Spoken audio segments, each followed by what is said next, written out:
Subject कितने होते हैं हम आज पढ़ेंगे। Subjects subjects I, he, she, it, you, we, they और नेम। इंग्लिश ग्रामर में इतने सब्जेक्ट्स होते हैं। आई हम अपने लिए यूज़ करते हैं, उसी तरह ही प्रोनाउन के तौर पे यूज़ करते हैं। जैसा कोई लड़के का नाम आया तो दूसरे बार उसके लिए ही सब्जेक्ट का यूज़ करेंगे। उसी तरीके से शी लड़की के लिए यूज़ करते हैं, लड़की का नाम आया तो प्रोनाउन के तौर पे दूसरे इसमें सेंटेंस में उसके लिए शी यूज़ करेंगे। और इट जो है निर्जीव बेजान के लिए यूज़ करते हैं। और यू जो है एक व्यक्ति, एक पर्सन, एक शख्स जब दूसरे से बात करता है, जब यू सब्जेक्ट का उपयोग होता है, इस्तेमाल होता है। उसके बाद वी सब्जेक्ट्स, जैसा एक जगह बहुत सारे स्टूडेंट्स जमा हो तब वी सब्जेक्ट्स का यूज़ होता है। उसी तरह दे सब्जेक्ट्स का यूज़ किसी को संबोधित करने के लिए, मुखातिब करने के लिए दे सब्जेक्ट्स का यूज़ होता है। उसी तरीके से नेम में क्या आएगा, नेम में किसी व्यक्ति का नाम आएगा, किसी पर्सन का नाम आएगा, किसी स्थान या जगह का नाम आएगा या रोड का नाम आएगा। ये सब चीज़ें नेम में आएंगी। इसी तरह 8 सब्जेक्ट्स है, ये हमको याद रखना चाहिए। अब हम देखेंगे हेल्पिंग वर्ब। हेल्पिंग वर्ब कितने हैं? Helping verb is, am, are, was, where, has, have, had, will, shall, can, would,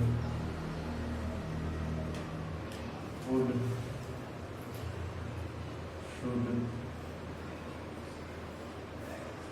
may, might, must, dare, out, used to। और सपोर्टिंग हेल्पिंग वर्ब भी इसमें मैं लिख दे रहा हूँ, डू, डज और डिड।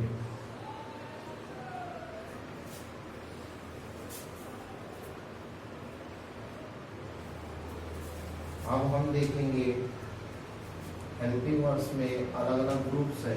इज, एम, आर ये जो है प्रेजेंट टेंस के हेल्पिंग वर्ब है, और वाज, वेयर जो है ये पास्ट टेंस का हेल्पिंग वर्ब है। उसी तरीके से हैज और हैव ये प्रेजेंट परफेक्ट के हेल्पिंग वर्ब है, और हैड जो है ये पास्ट परफेक्ट का हेल्पिंग वर्ब है। और will, shall, can, could, should, may, might, must, dare, used to ये जो है ये मॉडल ऑक्सिलरी हेल्पिंग वर्ब कहलाए जाते हैं। इनको ऑक्सिलरी में यूज किया जाता है। और डू, डज, डिड ये 3 helping verb supporting helping verb है। ये असल में वर्ब है, डू वर्ब है।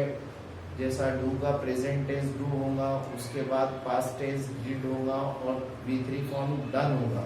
लेकिन ये जहाँ इंग्लिश ग्रामर में जहाँ हेल्पिंग वर्ब नहीं आते हैं वहाँ पर ये हेल्पिंग वर्ब का काम करते हैं। जैसा फॉर एग्जांपल कोई सेंटेंस में जैसा हम प्रेजेंट टेंस का वर्ब आया तब वहाँ पर हम डू हेल्पिंग वर्ब का इस्तेमाल करेंगे। उसी तरह अगर वर्ब में ईएस आया तो डज हेल्पिंग वर्ब का इस्तेमाल करेंगे। उसी तरह वर्ब पास्ट टेंस में रहा तब हम डिड हेल्पिंग वर्ब का इस्तेमाल करेंगे। इस तरह से ये हेल्पिंग वर्ब्स इस्तेमाल होते हैं। अब हम देखेंगे प्रेजेंट टेंस के हेल्पिंग वर्ब। जो इज हेल्पिंग वर्ब है वो सिंगुलर के साथ यूज होगा, डिशिट के साथ इसका यूज होगा। और एम का यूज जो है वो आई सब्जेक्ट्स के साथ होगा।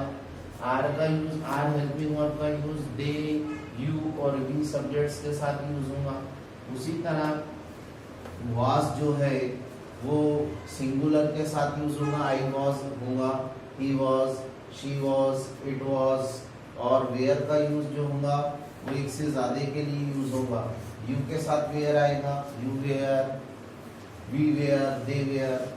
उसी तरह प्रेजेंट परफेक्ट के हेल्पिंग वर्ब की बात करते हैं, हैज और हैव, तो आई के साथ हैव यूज होगा उसी की तरह दे के साथ हैव यूज होगा, यू के साथ हैव यूज होगा, वी के साथ हैव यूज होगा, हैज जो है वो सिंगुलर के साथ यूज होगा, ही शी इट के साथ हैज यूज होगा, और हैड जो है ये पास्ट परफेक्ट का हेल्पिंग वर्ब है, ये सभी के साथ यूज होगा। I had, she had, they had, you had, we had और ही हैड, सभी सब्जेक्ट्स के साथ ये हैड का उपयोग होगा, इस्तेमाल होगा। अब उसी तरह देखो modal auxiliary helping verb will, shall, can, could, ये फ्यूचर टेंस के भी इनको हेल्पिंग वर्ब कहा जाता है और ऑक्सिलरी भी हेल्पिंग वर्ब कहती है।